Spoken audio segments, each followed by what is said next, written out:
Storyboard, we are catching up with Paritosh Joshi on the entire BARC News Channel's TRP issue and what needs to change. We are speaking with Nana Murugesan, Managing Director of International Markets at Snap Inc. about Snapchat's plans for India.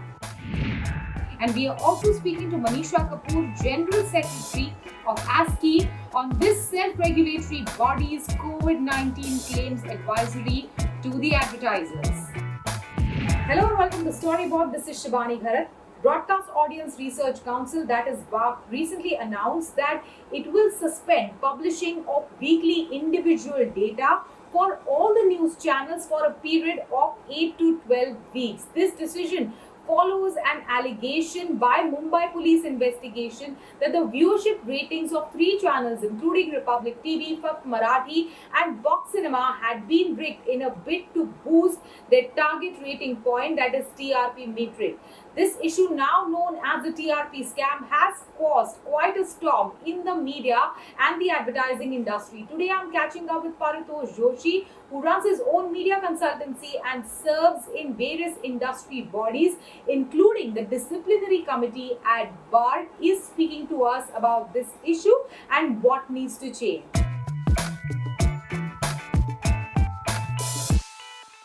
Paritosh, welcome to Storyboard. Thank you. Good to be back.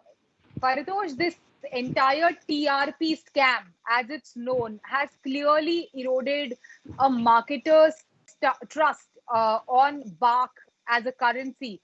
Can you tell us, as somebody who has been in this industry for such a long time, also you are a part of the disciplinary committee at BARC, how exactly do you look at this issue?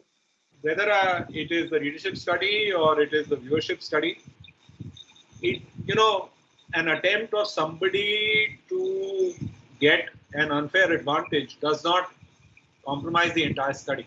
The studies are much larger, right? So you might be able to mess around with a few respondents here or there because you found some addresses, but it doesn't fundamentally change the fact that the study by itself is solid, it's rock solid, it's not going away. A. B. Let's understand clearly that the people who brought this to the attention of the law is BARC, right? It's not that BARC was sleeping on the job and somebody else found out that there was somebody who was trying to infiltrate a BARC home. Finally, third, but not the least, it's not the first time BARC has encountered a thing like this, right? These kind of efforts have happened to all the predecessor systems. And if I was to hazard a guess, any measurement system in India has had to, work around these things. If you remember, a few years ago, IRS got a lot of discredit because people believed that the entire IRS process was tainted, right?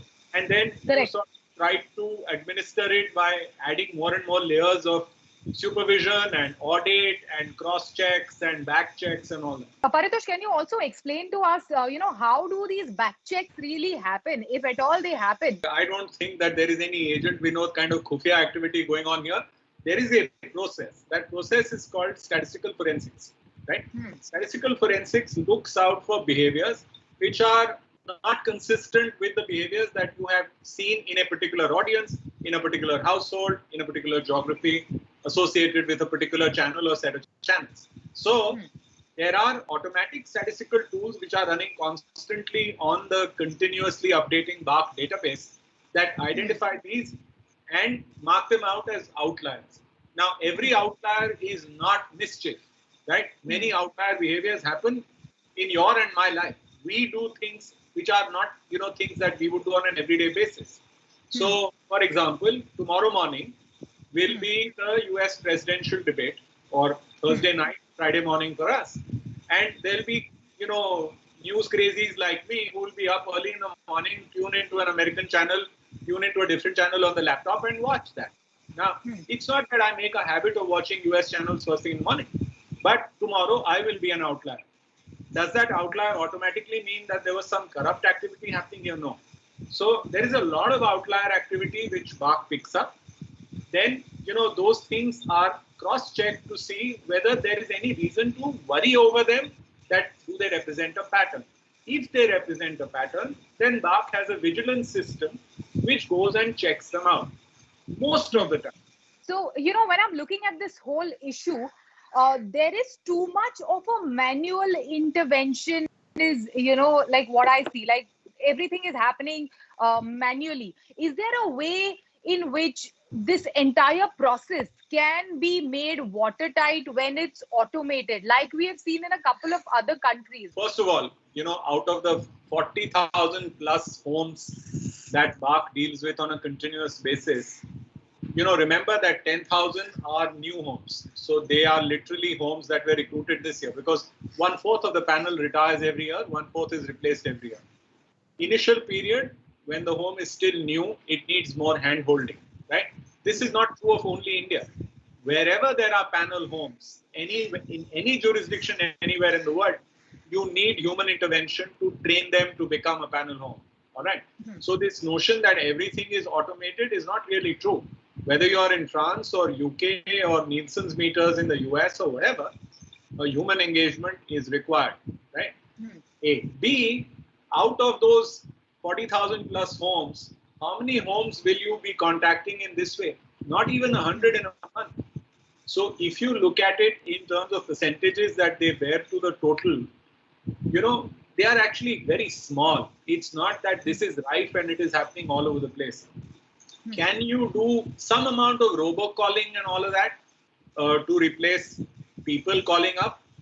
Potentially, yes. Now, coming to the issue of the sample size, 44,000 people meters across the country. Correct me if I'm wrong, 44,000 people meters across the country. How representative are they of what the audience is really viewing? I know you're smiling and I know what your argument is going to be, but considering a genre like news, and specifically something as niche as English news, what is the implication of tampering such a small sample size? There are too many questions in that one question. So I'm going to again try to tease them apart. Okay. First things first, is 40,000 good, bad, or ugly? I would need to do a whole lesson on statistics to tell you that 40,000 is terrific. Because if the task is, as BARC says, what India watches, then at the relative error, at the size of India with the 200 million, TV homes and all of that, the relative errors that BARC has on its estimates are minuscule. They are tiny, right? Now, the incidence of some genres is large. The incidence of some genres is small. Small genres in any place are going to be hard to pick up. The answer is actually somewhere else. The answer is, and this is where I'm going to get beaten up, I've always got beaten up. I don't think that, you need the same rating frequency for everybody. In other parts of the world, Bob is a good example, and I have the greatest respect for that measurement system. If you fall below a certain 6-month share of voice, right? Your reporting drops from weekly reporting to monthly, from monthly to quarterly, and from quarterly to half yearly.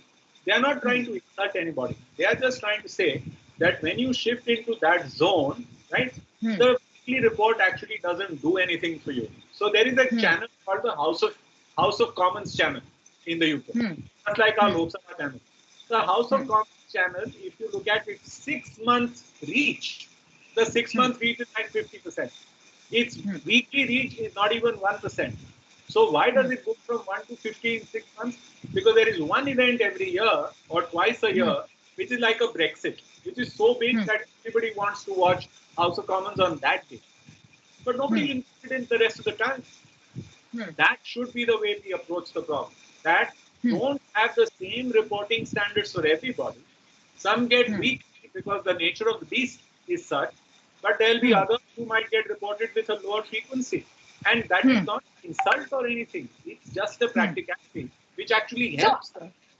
So you are bringing me to the point where, many media planners, many media buying agencies, including Shashi, when I spoke to him, said that most of the buying on news channels is a trend line buying. And it doesn't really completely depend on weekly numbers for an advertiser to go ahead and buy basis that weekly data.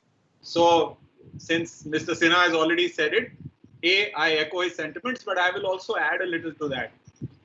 If we are lucky, we get 4 editions of the IRS in a year, right? Now, there are newspapers which are larger than many of the news channels that you're talking about. You get to read them 4 times a year. Do media planners complain? Do the publishers complain? Do the advertisers complain? They believe that the average issue readership that they get, if they get it 3-4 times a year, that's enough to make their decisions, and the decisions are solid. So finally, before we go, Paritosh, what is your biggest learning from this entire episode? Well, I guess one of the things that we've been saying for a long time, I certainly have been saying it for a long time, is that we need to examine whether, one common benchmark for reporting is necessarily such a great idea. And we need to bring everybody on board to explain that, no slight is intended. Differential reporting does not intend any slight. I mean, I'm going to be talking to an advertiser later today. And I'm going to be telling that advertiser that you guys yourself don't really use the weeklies. The weeklies don't add any value to your decision making about whether you will buy these media platforms, right? So why do you pressure your media agencies to keep pressuring the system to give you a weekly? You should in fact say that, those weeklies don't really matter. Let's get data which is useful, which is credible, and which is not volatile. And if that means that sometimes there is some data which is monthly, we've been used to it. There are many, does anybody require, you report on the GDP, you report on the NCAER, you report on the consumption side GDP. Do you get a GDP report every day? Do you get an employment report every day? No. Does that mean that we are worse off? So this obsession that, we need to be able to get a reading and a microscopic reading. Ki Bombay mein English male viewership kitni hai? What difference does it make? But having said that, so many advertisers are already threatening to, pull out of advertising from the channels that have been named in this entire scandal. I think that's also a misunderstanding. And I think that's overplaying their hand. I don't think they should think like that. Who am I to advise what the advertisers will do? But I think the advertisers need to take a look at whatever choices they make in a clinical way, right? This is not an emotional decision. You have brands to support. You have to ensure that your brands do well. So you're taking this as a data-based marketing decision, right? You're looking at returns on marketing investment. If you're looking at return on marketing investment, you're not swayed by emotional factors. You're swayed by the hard logic of business. So I think this is, it's also some intemperate comments. It's, slight furies and angers and all, but I think they will dissipate. And I think good, robust common sense, I'm a great believer in it. So I believe that robust common sense will prevail eventually. All right, Paritosh, thank you so much. Thanks for speaking to us today. Thank you, Shivani. Have a good one. It is time for us to take a short break. On the other side of this break, we are catching up with Nana Murugesan, Managing Director of International Market at Snap Inc. to find out more about Snapchat's plans for India.